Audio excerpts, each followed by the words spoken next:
Yo, what up, Street Dogs? Eric Kim. Alright, so another turbo thought at y'all. So the basic gist is how I'm so productive, why I'm so productive, and I just want to share with you some practical productivity hacks that's worked well for me, may or may not work well for you. Alright, so let me kind of get to the gist. So first and foremost, the strategy isn't to force yourself to become more productive. The goal is for you to eliminate distractions, things that which detract you and interrupt you and so forth. So first and foremost, I think the biggest hack I have is just don't have a phone. So right now, for a long time I didn't have a phone, and even now I just typically keep my phone off. And it's probably the best ultimate life hack that I've discovered, because there's so much time we waste getting interrupted by our phones, like, checking it up and putting it down and so forth. And so even one of my times I was the most productive in my life was actually when I was living in Vietnam. And when living in Vietnam, I literally just didn't even have a phone number or anything. So the tip is just get rid of your phone and just turn it off, or just lock it in a drawer somewhere. And try to be very skeptical of devices which kind of interrupt your focus, your flow. Anything with a notification, just turn it off. So turn off all notifications, and even to be more extreme, turn off your phone call notification. I mean, the only person that's probably really important for you to contact is probably like your partner, your spouse, your kids, your family members. I think on the iPhone you could actually enable them. But if you want extreme productivity, get rid of all the stupid smartphone, social media apps. You don't need none of it. I mean, even truth be told, maybe we should start treating phones more like phones again, instead of like kind of entertainment devices. And so as an experiment, just reformat your iPhone or your Android phone and only keep on the default apps. And even actually what you can even try to do is disable all of the apps and just keep, even with the iPhone, right, or iPad, whatever it may be, see how many apps you got uninstall. And generally my productivity tip is always every single day try to uninstall one app. To be more extreme, uninstall all the apps from your phone, and then the really essential ones you really need, you'll end up reinstalling them and so forth. Another pro tip is standing desk. I don't sit anymore. If I'm sitting, I get really bad back pain and I actually find myself less productive. So generally during the day, I just try to walk around as much as I possibly humanly can. And not only that, but getting some fresh air, because I actually find that you don't even need to be out for that long to get a huge new inspiration or fresh air. And even the word inspiration means to breathe into, so to breathe. So certainly to get fresh air for me is probably the best source of inspiration that I could get, because once you get fresh air and even exposure to the elements, to the trees and stuff like that. And so I'm just very lucky right now is that I have access to a pretty nice park next to my house. So whenever I feel like a little bit antsy, or if I just need some distractions, the ultimate distraction is just kind of nature. So going for a walk, even going on a quick walk around the block for even 5-10 minutes could do a lot. So that's another thing. Another tip too is that publish things in progress and don't wait till it's good before publishing it. So even now, I treat it like the minimum viable blog post or vlog is that I'll just put in a title, a feature, an image, a little snippet, and then just hit publish. And as I add to the idea, I continue clicking update, right? And so even with blogging and vlogging, my tip about vlogging is once you even have a little iota or a tiny minute smidgen of an idea, just start walking and start talking. This is actually a big tip about vlogging I've discovered. It's so much easier to walk and vlog and to stream your ideas than to just kind of sit on your butt at home behind a webcam, because there's something about having fresh air. I'm a huge fan of this Rode video mic with the Windjammer kit. I think it's like $150 on Amazon.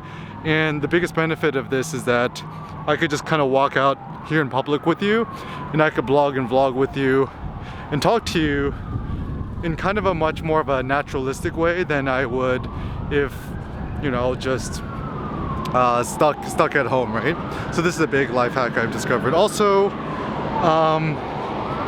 as photographers, to be more creatively productive, just shoot JPEG. I don't shoot RAW no more. I just shoot medium-sized or even small-sized JPEG. And I found that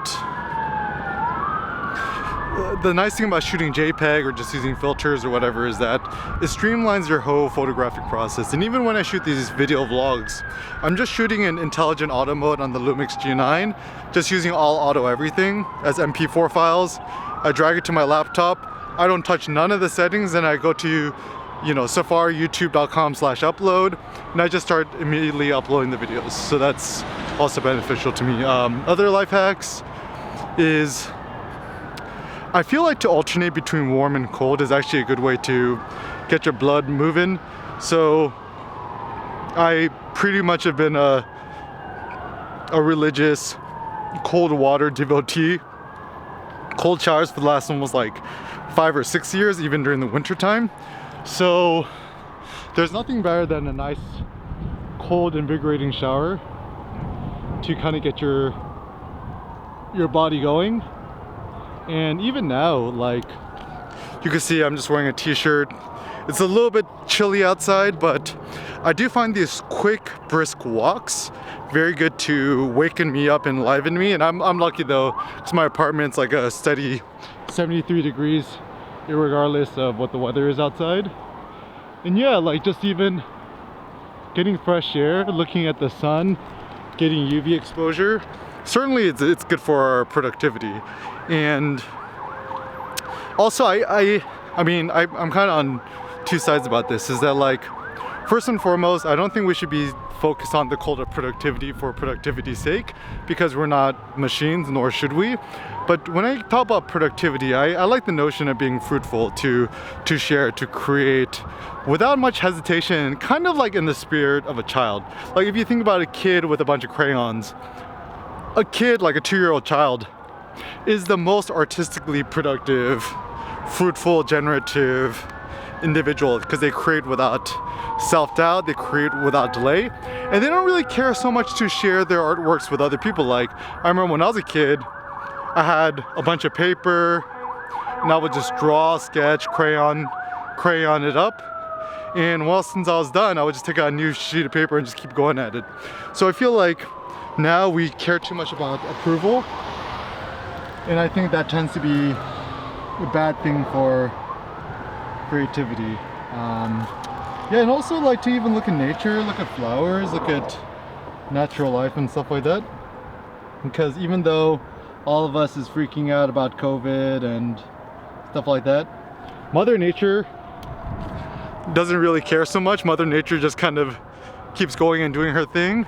And so actually it's actually very empowering to me to see that, even though the world is kind of going a little bit cuckoo right now, Mother Nature and stuff like that is still steadfast. And actually we're also lucky we're in the middle of spring, so at least there's new growth, stuff like that. Also another big thing, no social media, no news. I accidentally read the news like a week ago and it put me in a bad mood for the next 2 days. And this is just one bad news article, and I accidentally just read it. So I would just encourage you to go on a 48-hour news fast and just see how it makes you feel.